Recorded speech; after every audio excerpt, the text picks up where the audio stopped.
All right, I want to take this opportunity to bring back Ashley McMahan, the Law Ladies owner. Thank you for still being with us to break this down. Listen, as I'm listening to this testimony, yes, it's a little difficult because it's recorded, but you can hear it, you can see it written. Bottom line, I think that the defense attorney is doing a really good job painting a picture of you really didn't investigate this case, did you? What are your thoughts?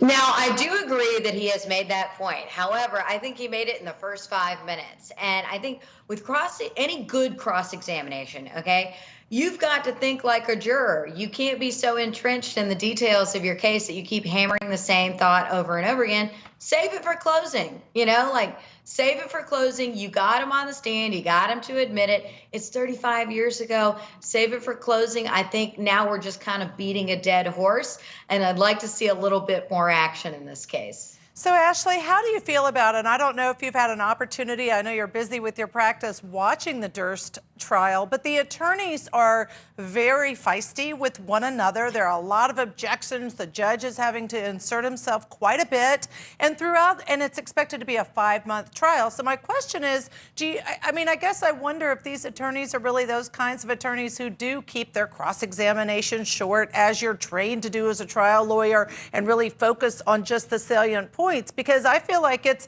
drinking from a fire hose and they're trying to throw everything out there for the jury. I completely agree with you. And as a judge, in criminal cases, defense attorneys and prosecutors, we have to see each other again, right? Civil cases, opposing counsel may never run into each other again. But in my experience, it pays to act more like the attorneys in the other case that we're looking at today. Where they're being more cordial with each other, they're respectful of each other's space. They know that this may take some time and that there are complicated issues, but they're not putting their own animosity out there. They're leaving that for the jurors to decide.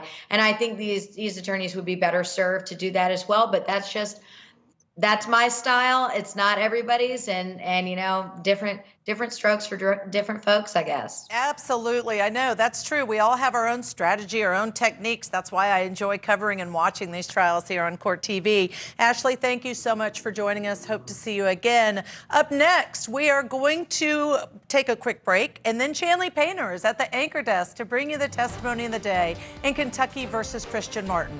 This is Court TV, your front row seat to justice.